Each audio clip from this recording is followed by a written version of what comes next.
Alors, remarquez, oui, ben, ce qu'il leur dit au peuple, c'est qu'ils vont maintenant remplir une fonction universelle et spirituelle à la fois. C'est ce qu'on appelle un peuple élu, Am Segula, un peuple de trésor, une nation sainte. En un mot, si on veut dire tout ça en un mot, ça s'appelle la Torah. C'est-à-dire que, alors que jusqu'à présent, les enfants d'Israël étaient persuadés que Moshe vient au nom d'un Dieu national qui leur a promis une terre et donc la fondation d'un État, brusquement, il s'avère que ce Dieu qui leur donne la terre est intéressé à une mission universelle et spirituelle à la fois. D'accord? C'est énorme. Moshe ne leur a jamais dit une chose pareille en Égypte. Oui? Est-ce que Moshe le savait? Peut-être. Dans le discours qu'il a avec Akadosh Baruch Hu, dans le buisson ardent, il semble qu'ils le comprennent. Mais en tout cas, hein, les enfants d'Israël n'ont jamais entendu parler d'une chose pareille. Oui? Peut-être, mais elle n'a jamais été transmise. C'est-à-dire peut-être qu'elle a été transmise dans la tribu de Lévi. Mais ce n'était pas ça le sujet de l'alliance. C'est-à-dire quand on voit l'alliance qu'Akadosh Baruch Hu conclut avec nos ancêtres, il y a 7 fois l'alliance qui revient dans le livre de Bereshit, et à chaque fois, dans toutes les 7 fois, il s'agit du don de la terre. C'est-à-dire Dieu promet la terre de Canaan à nos ancêtres, point à la ligne.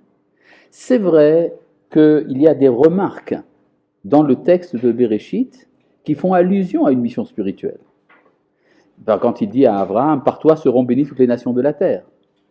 D'accord? Mais ça ne fait pas partie de l'alliance. L'alliance particulière et la raison pour laquelle donc le peuple était prêt à suivre Moshe dans le désert, c'était pour le pays de Canaan.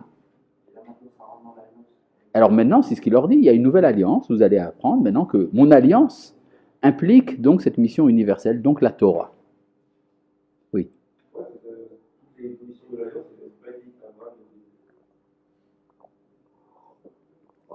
Disons que pour Abraham, on peut dire que chez Abraham, tout est implicite. De même que Abraham a accompli la Torah alors qu'il ne l'a pas reçue, par exemple. C'est-à-dire, au niveau des Havot, tout est clair. Mais au niveau des Béné Israël, rien n'est clair. Il n'y a que ce qui est transmis par la tradition. Or, ce qui est transmis par la tradition, c'est l'alliance sur la terre. Moshe, donc, doit aller dire aux enfants d'Israël une chose qu'ils ne savent pas. Admettez avec moi que c'est un peu louche. Pourquoi tu ne nous l'as pas dit en Égypte?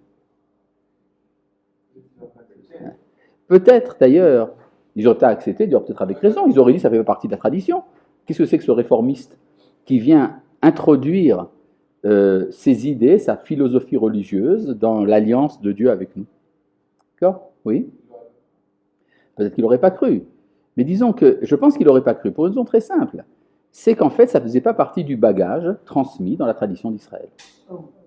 Et donc, maintenant, remarquez bien, où est-ce qu'il a grandi, Moshe?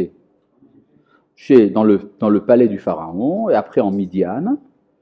Qu'est-ce qu'il a fait pendant 80 ans, celui-là? Il était loin de chez nous. Il a élaboré de la philosophie religieuse à lui. Maintenant, il vient au nom du Dieu de nos ancêtres, qui ne nous a jamais parlé de ces choses-là, et il vient nous donner la Torah. Pourquoi le croire? Voyons le texte. Vayavo Moshe. Je lis ici dans le verset Zaï. Vayavo Moshe. Moshe arriva. Vayikra les Ikneam. Il appela les anciens du peuple. Vayasem lifnem et kol advarim haele asher tzivahu Hashem. Et il exposa devant eux toutes ces paroles que Dieu lui avait ordonnées. C'est-à-dire, il vient leur dire, sachez que vous êtes venus pour recevoir la Torah. Réaction du peuple. Vayanu kol ha'am yardav. Le peuple tout entier répondit. Vayomru, et dire. Kol asher diber Hashem na'aseh. Tout ce que Dieu a dit, nous le ferons. Ce qui veut dire, parce que toi tu dis. C'est-à-dire, nous ne te croyons pas. Oui?